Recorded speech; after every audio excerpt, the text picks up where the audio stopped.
Welcome to Keeping It Young podcast, conversations about marriage, family, and ministry life. I'm Dave. And I'm Bethlie. And we are the Youngs. Hey, thanks for joining us today, and happy Monday to you, or whatever day you're listening to this. Yes. And we are very grateful that we've had these few weeks to come to you and talk about conflict resolution. I feel like we've been doing this a long time. We have. We've been in conflict way too long. Oh, wait. That probably wasn't a good way to say that. Well, we have been on this discussion a long time. We have. And we enjoyed the one about marriage. Hope you did as well. And we're now in the middle of the teenage one. And a few more sessions we want to do about teenagers. And then Yes. we've got coming up here some special cases. Right. And you that have blended families and have to deal with, we want our kids to do this, but then they go to their dad's on the weekend and he doesn't make them. And how do you navigate those waters? And so Beth and I want to talk to you about that. And we even want to do one session on conflict resolution with our adult children, Yes. and those things become issues along the way as well. So Absolutely. A lot to talk about yet. And even before we jump into that, though, how many times have you heard us talk about the couples prayer advance in Pigeon Forge, Tennessee? It's coming. It is. You have from the release of this today, it's just 4 weeks away. And so there are still some spaces and there is still some time. And I'm sure that it's getting down to the wire as far as finding housing and accommodations. But Gatlinburg has thousands upon thousands upon thousands of places to stay. Very true. And so we would love to have you join us. We're bringing our RV and actually to the area. And Charity will be with us. And while we're teaching y'all, she's going to be doing homeschool and keeping up with all that and watching our golden retriever. Yes. And taking care of all those kind of things. So you do have time. Just go to the Keeping It Young podcast, and right there at the top of the page, you'll see the advertisement that'll be there for a few more weeks. And we would just be thrilled if so many of you joined us. And it's going to be a great time. We've always enjoyed this particular prayer advance, and you will as well. Absolutely. So join us if you can.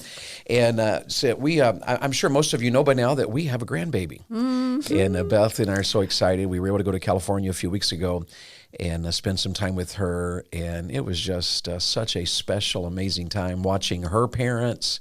Yes. And watching them, get used to having a baby, and then our getting to hold her and just spend time with her. It was She is practically perfect in every way. She is, just right there at the top.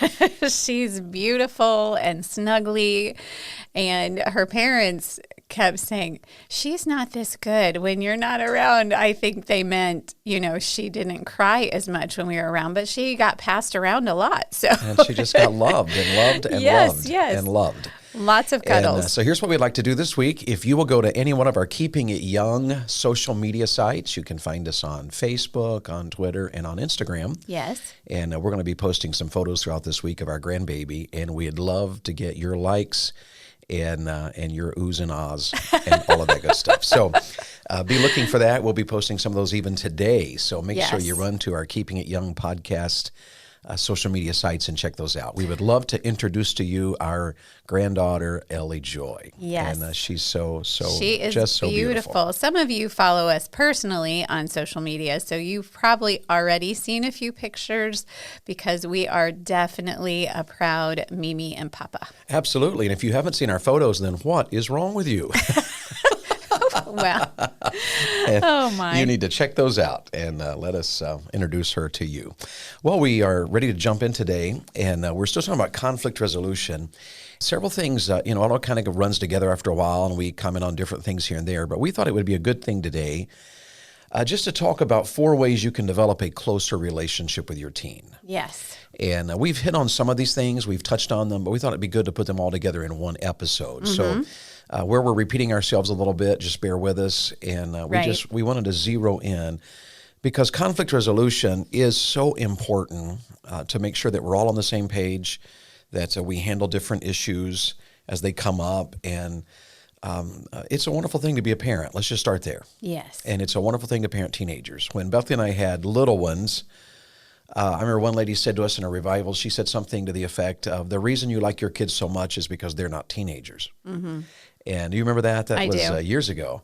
And we would have people periodically, comment about that. Don't you wish they could stay babies the rest of their life? And people be like, oh my word, the teen years. But I really do believe that God's plan is that the teen years are something we navigate together with great joy and great blessing and great victory. And it doesn't mean they're not difficult years at times because Right. our teens are becoming less dependent on us and more Yes. independent themselves, right? Yes. And so, how do you maintain that relationship? How do you build that relationship that helps you to, the closer the relationship, the easier it is to navigate conflicts. Absolutely. And, Absolutely. and we've seen that so many times in our life. Yes. And when we're close, it doesn't mean that conflicts are like, hey, isn't this just amazingly beautiful?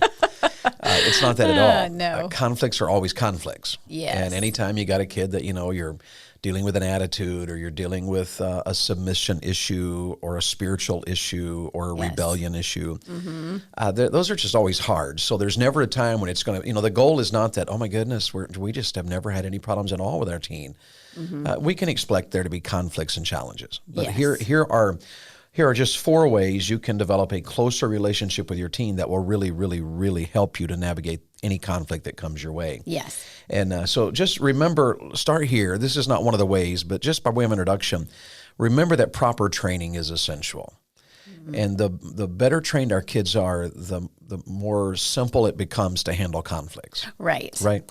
And so you that have little ones, you that are raising toddlers that are listening to this, you don't have teens yet, but the more you train them when they're toddlers, the more you train them when they're children, the more you teach them obedience and to be submissive and to have a sweet spirit and to respond appropriately to authority. Right. The better job you do there, the better it's going to be when they're teenagers. Right. It's just a lot easier if you put the time in when they're smaller. It does not mean that you can't do some character training after their teen years, because there will be things that come up that have not come up in, let's say, the toddler years or the elementary school years. All of the sudden, your teen is doing something you've never seen before because they are growing and, as David said, becoming independent. And of course, they've got all those hormones and all that growth going on in their life. So there may be something new, and you'll need to develop a character trait in them. So it doesn't mean you can't train in the teen years, but it is a lot easier to at least have your basic training of obedience. And this is how we behave in our house, so that when it is bucked a little bit, could I say it that way, as a teen, it's kind of normal for a teen boy who has been taking the trash out since he was 7 years old to all of a sudden, as a 14-year-old, not want to take the trash out. I don't want to do that job anymore. Well, you can just remind him sweetly, I'm sorry, in our house, that is your job. You're the oldest boy, and we're going to pass that on to you. And when you move on and have other responsibilities, maybe when you're a little bit older, we'll give it to your little brother, or maybe we can share things. But right now, you already know what your responsibility is. You've already trained that. Absolutely. So it's important that we're just training, and don't think in the sense in what I just said there, and Bethlie's right. The teen years are times of training, but they're discipleship training, because at that point, we're not necessarily training obedience. We're reminding of obedience. It's really Yes. hard if you've not taught obedience when they're 3 and 4 and 5 to teach it when they're 13, 14, and 15. Very true. But if you've taught obedience when they're 3, 4, and 5, when they're 13, 14, and 15, you can be discipling and helping them to learn to navigate these waters of independence. Right. And all of that. So proper training is incredibly helpful. And by way of introduction, one more thought here. Remember that genuine relationships are always built. Right. Think of it in terms of marriage. I was preaching last night about the family a little bit, and I just reminded the audience that we fall in love and marry each other because of the relationship we build. And he pursues and she responds, and she pursues a little bit and he responds. And as you begin to grow into that relationship, you fall in love. Right. And what happens many times in a divorce situation is a couple that were madly in love, so much so that they proposed and said, I do, and went on a honeymoon and made a vow that they were going to live the rest of their life to get, together till death do us part, for better or for worse, and all those kind of things. Well, once you stop building the relationship, then that begins to deteriorate the marriage. Right. And if we're not careful in the teen years, we stop building the relationship. The teen has, all of a sudden their life gets very busy, especially if you have a public school kid or a Christian school kid.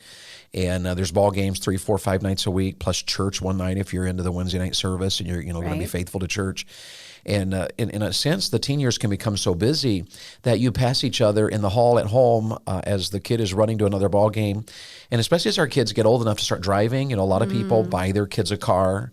And the next thing you know, you're not even in a car together anymore. Your kid's always running to church on his own. Right. And sometimes he's taking his siblings with him. And it just becomes a time when the family's all divided. So relationships have to be built. They do. And again, this is a good thing to start when they're little, taking that time. And I know when they are tiny, most of your time is in the training and the taking care of them.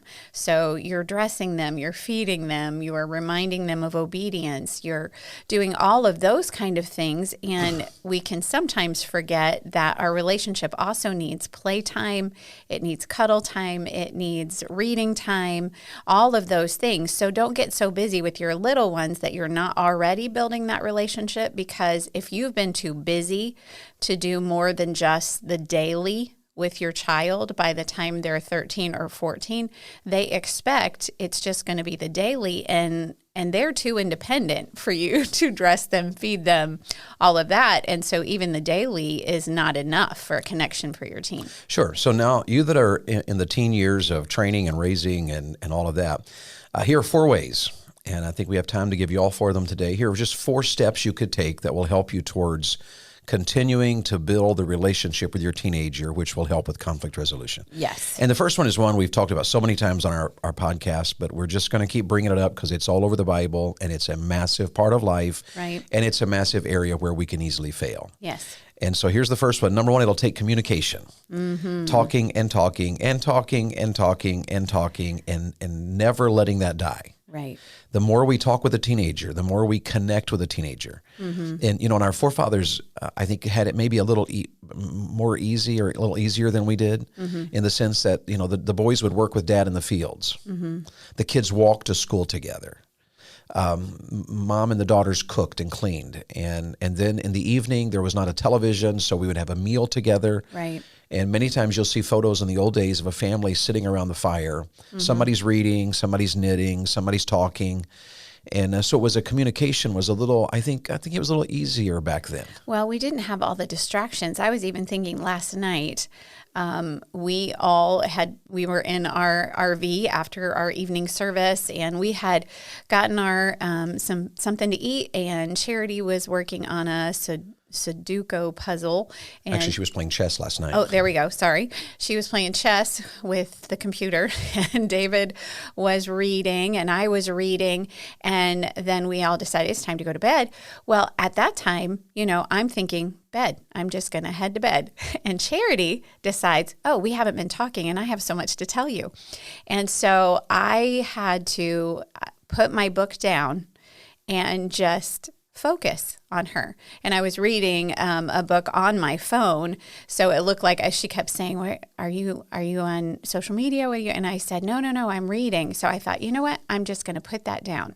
I'm going to put it down, and I'm going to listen to my little girl. And I know that during those teen years, sometimes the time that they want to talk is not a convenient time for us, especially if they like to wake up at bedtime like Charity does, and like a lot of our teenagers do. There's no especially about that. Teens wake up at bedtime. They do, and we're tired. We want to go to bed, and they're talking. So hang in there and keep that communication going as best you can. Yeah, and here's a couple of things about it. If we're in the habit of talking normally, it makes it easier to talk through conflict. Absolutely. So we look for those communication times.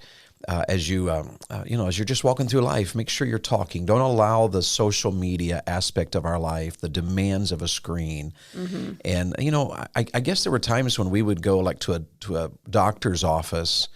You would sit in a doctor's office. You would either read or talk. Right. And now we all stare at screens.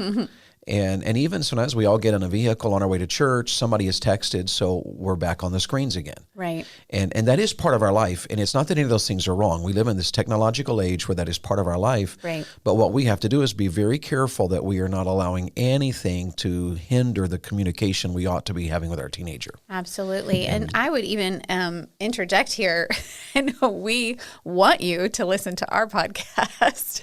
And I listen to several podcasts, but that's another another thing that can take me away from a child talking to me is I'll have my earbuds in. I'm just happily cooking dinner or doing dishes or laundry or whatever, and I'm listening to my podcast, and I totally miss an opportunity if my child comes in to have a conversation, because they'll look at my ears and see, and they'll just, oh, you're listening, it's fine, I'm just going to walk away. And instead of that, I need to push the pause and say, no, I can finish listening later. Come have a conversation with me. When my wife started first listening to a lot of podcasts with her earphones, I couldn't see them, and I would say something, and she wouldn't answer. And I would be thinking, what's going on here? What did I do? And then I would be like, oh, she didn't even hear me because she's listening to whoever. Yes. And so it takes communication. Remember that expectations require good communication. Yes. If we're not careful as parents, one of the things we do is we harass teenagers. The Bible warns about that in Ephesians 6 when it says, fathers, don't provoke your children to wrath. Right. And sometimes we want our kids to do something that we haven't clearly delineated the expectation because we haven't taken the time to communicate it thoroughly and clearly. Right. And then we fuss at them because they're not meeting an expectation.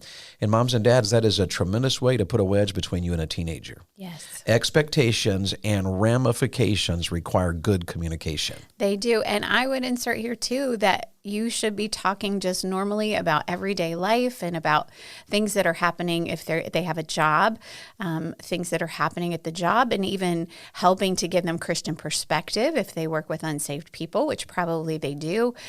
All these conversations should be happening instead of we're busy, they're busy, and the only time I ever talk to them is to tell them some expectation that I have for them that they're not meeting, or to tell them what's going to happen if they don't get that expectation done. So communication is great in connecting with your teen. And moms and dads, here's a little, just a little thing that I found that really helps in our family.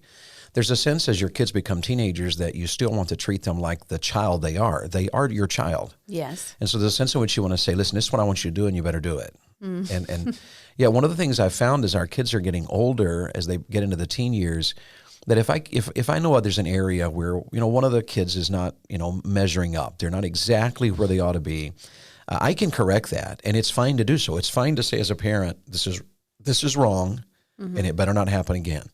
There's a time to be just straightforward, matter of fact. Right. But one of the things that helps is to say especially to my sons, maybe more so, and it's probably because I've been dealing with sons more over the last 3 years. But one of the things you can say is, hey, I need you to help me with something. And you say to a son, I've noticed you've started being a little disrespectful to mom. And will you help me with that? Will you pick that up? Will you change that? And oftentimes we end up saying, there's a thing when you go to a kid and you say, you are disrespectful and that better stop. Right. And that puts them a little on the defensive by nature, even though you have every right to do that. But as a teenager, they're developing that independence that God intends them to have as an adult. Right. And so when you come to a teenager and you ask, you choose your words carefully, and you just simply say, I need you to help me with this. Or you say, you know what, I've noticed that you haven't been helping do the dishes as well as you normally did. And will you pick that up? Will you, don't wait to be asked and be told, look for, and don't wait for mom to tell you to take out the trash. You've been doing this for a long time, so will you help me and just get that done? Will you just do that without being asked?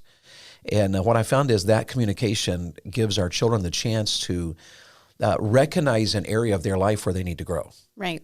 And then they can choose to respond to it. And many times they feel that you're treating them like an adult, and they actually will really rise to the occasion. Absolutely. One of the greatest illustrations of this in our family is if David has to travel without us, and when he would leave, he would always have expectations for the children. Maybe he would even have some outdoor chores for the boys to get finished while he was gone. But he would always say, look, you're the man while I'm gone, and could you please make sure that mom's not overwhelmed by anything, that if she needs help with something, that you get to it before she even asks. Will you offer to do things for her? And it always was such a blessing to me, because the boys took that very seriously, because he had asked that to them man to man. It wasn't a demand It was just, hey, could you do this for me? And they always went above and beyond. They Sure. just were very helpful. And, hey, Mom, I got that. Don't worry about it. Hey, text me on your way home from the grocery store and I'll be ready to bring the groceries in, whatever. It was wonderful. It was Sure. awesome. That's awesome. That's communication. Here are three more. The second one is contact. It takes contact to build a relationship. And this is the only way contact happens is with a word that's so tough for our generation. It's the word time. Yes. It just takes time. And yet, here's what we discovered in our home, and many of you have already discovered this, I'm sure, but life is busy, and life is so busy that what we look to, the way we connected, the way we made contact with our children, is we did it with the normal time. Yes. And so we work together. There's work that has to be done, so we do it together. Right. That meant we folded laundry together. That meant we did dishes together. That meant we helped cook. And each of our children are very good cooks. And Yes. all of our kids can cook, our boys as well as our daughters. Yes. And part of that is just because we work together. And that contact, our boys, I love it. My boys love to be in the kitchen with Mom. And sometimes they get in her way. They make a huge mess. But the fact of the matter is that contact, that's a time. It is. Cooking has to be done. So taking that time to make a contact is incredibly powerful. There's work that can be done. Right. There's play. We play together. Our kids always love the game Bluff that we would sometimes play together, and Yes. or we would play Uno, and what do they call that? Moldovan Uno. It was a Right. method I learned in Moldova when I was there preaching at a Christian camp. And you can pray together, you can serve together.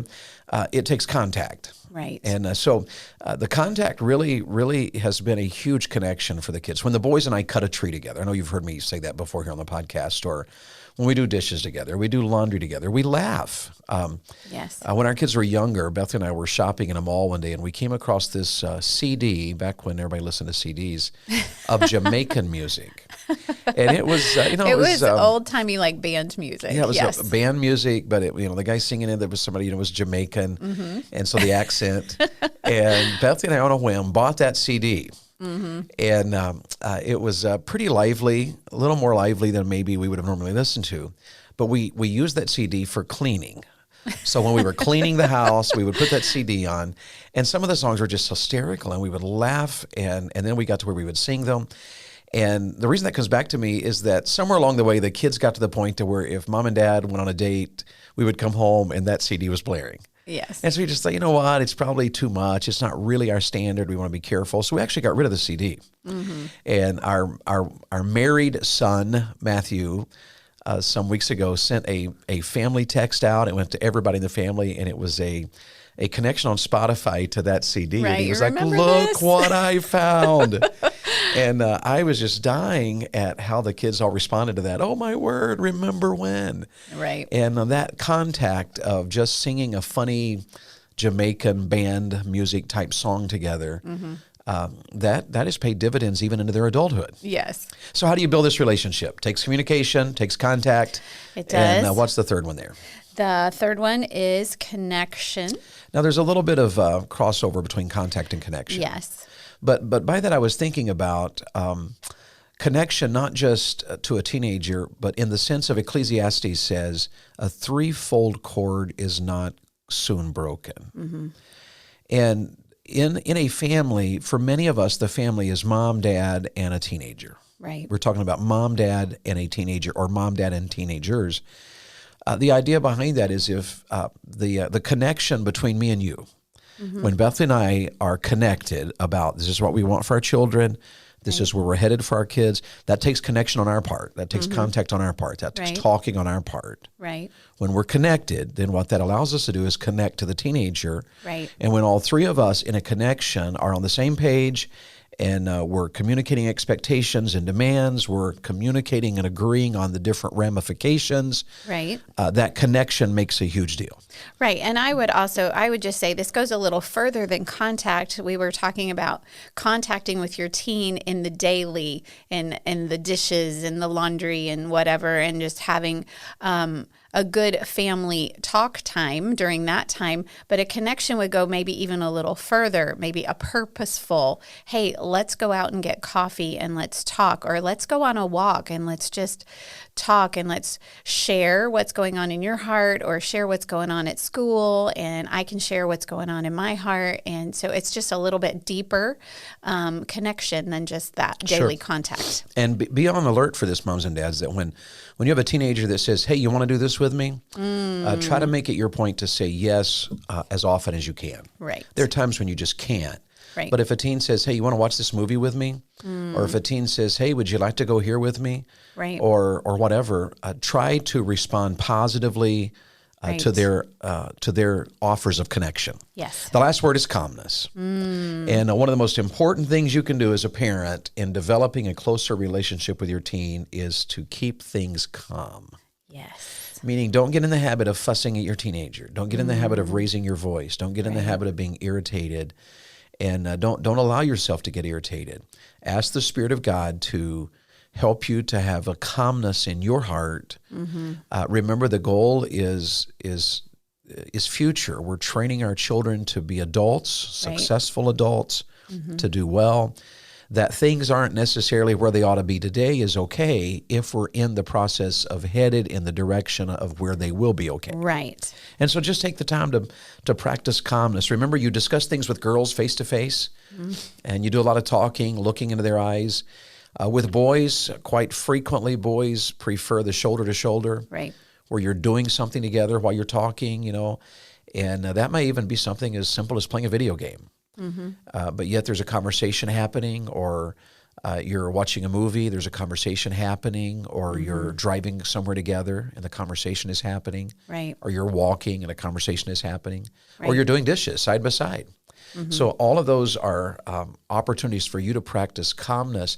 And when your son or daughter knows that they can come to you about anything and the response will be calm, there will be just a willingness to listen, Right. and to think and not be, if your teen comes to you with something in their heart and you respond to it negatively, you're harsh or you're loud or you're impatient or you're bothered, or you just jump in with both feet and let them have it, you just shut down the opportunity to connect to your kid. Yes. And you also are producing, with your lack of calmness, greater conflict. Yes. And so here's just 4 ways that you can develop a closer relationship with your teen. We're talking about conflict resolution between parents and teenagers. Right. And I hope you'll continue to tune in. We've got just a couple of more to go with you, to talk with you about here.